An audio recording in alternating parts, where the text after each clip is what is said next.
In the bustling hallways of Elmwood High, where lockers slammed like thunder and whispers spread like wildfire, Emily Carter stepped through the doors on her first day, her backpack slung over one shoulder, heart pounding with a mix of excitement and dread. She was the new girl, fresh from a small town where everyone knew her name, now thrust into this concrete jungle of cliques and cruelty.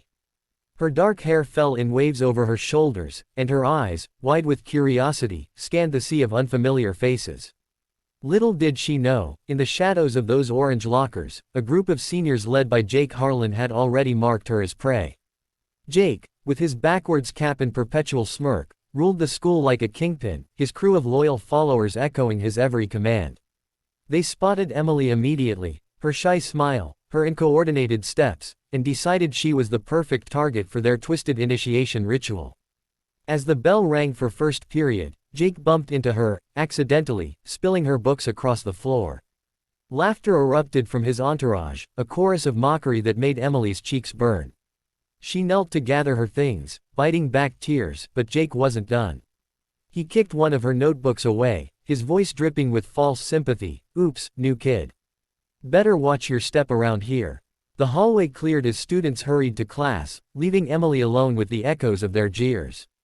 That moment planted the seed of fear in her soul, a fear that would soon blossom into nightmare. By lunch, rumors swirled. The new girl was an easy mark, a loner begging for attention. Emily sat alone at a corner table, picking at her sandwich, unaware that Jake's plan was already in motion, a plan that would shatter her world before the day was out. The afternoon sun filtered through the grimy windows of the gym annex, casting long shadows over the basketball court where Jake's crew gathered after school for their unofficial practice. Emily had stayed late, hoping to blend into the after-hours crowd and avoid the gauntlet of the main halls. She clutched her sketchbook, doodling absent-mindedly on a bench, lost in thoughts of home. That's when they struck, Jake emerging from the locker room like a predator, baseball bat slung over his shoulder as if it were an extension of his arm. His friends fanned out behind him, Tyler with his busket and sneer, Mia with her perfectly highlighted hair and venomous glare, and the rest, a wall of teenage malice. "Hey, fresh meat," Jake called, his voice echoing off the cinderblock walls. Emily froze, her pencil snapping in her grip. She stood slowly, backing away, but the group closed in, circling her like wolves. "What do you want?" she stammered, her voice barely above a whisper. Jake twirled the bat casually, the wood gleaming under the fluorescent lights. "Just wanna welcome you properly. You think you can waltz in here and steal our spotlight?" Mia laughed, flipping her hair. "Look at her, all artsy and innocent. Bet she's never even been to a real party."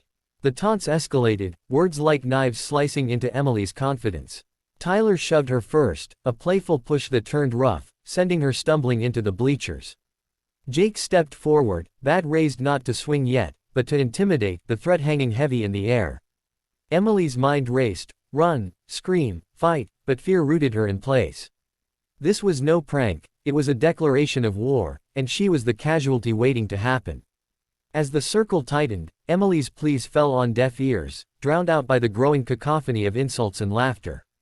Jake's eyes gleamed with a dark thrill, the kind that came from unchecked power in a place where adults turned blind eyes. "On your knees, new girl," he barked, and when she hesitated, Tyler grabbed her arm, twisting it behind her back until she crumpled to the cold gym floor. Pain shot through her shoulder, but it was nothing compared to the humiliation burning in her chest. Mia filmed it all on her phone, giggling as she narrated, "Day one and she's already breaking." The bat came down first as a warning tap on her backpack, splintering the zipper and scattering her pencils like confetti. Emily cried out, scrambling backward, but the group was everywhere, kicks to her sides from sneakers that left bruises blooming like ink on paper, slaps that stung her cheeks red. Jake swung harder now, the bat connecting with her thigh in a sickening thud that made her vision blur. "This is what happens to outsiders," he growled, his face twisted in rage born of his own insecurities. Blood trickled from a gash on her forehead where the bat had grazed her, warm and sticky, pooling on the scuffed hardwood. She curled into a ball, arms shielding her head, whispering, "Stop," over and over like a mantra. The assault dragged on, minutes feeling like hours, each blow a hammer to her spirit. Tyler stomped on her hand, crunching bones with a crack that echoed louder than her screams. Mia's video captured every gasp, every tear, destined for social media infamy. Finally, sated, Jake dropped the bat with a clatter, wiping sweat from his brow. Lesson learned. He spat, and his crew dispersed, leaving Emily broken on the floor, her breaths shallow, her world reduced to agony and the distant hum of the janitor's vacuum. Paramedics burst through the gym doors just after dusk, alerted by an anonymous tip from a custodial worker who'd heard the muffled cries. Emily lay there, a crumpled figure amid the debris of her shattered sketchbook, her uniform torn and bloodied, face swollen beyond recognition. The EMTs worked swiftly, stabilizing her fractured ribs and stemming the flow from multiple lacerations, their voices a blur of professional calm amid the chaos. "She's in shock," one muttered, wrapping her in a thermal blanket as sirens wailed outside. Rushed to Mercy General, Emily was wheeled into the where fluorescent lights buzzed overhead like angry hornets. Doctors swarmed, X-rays revealing hairline fractures in her wrist and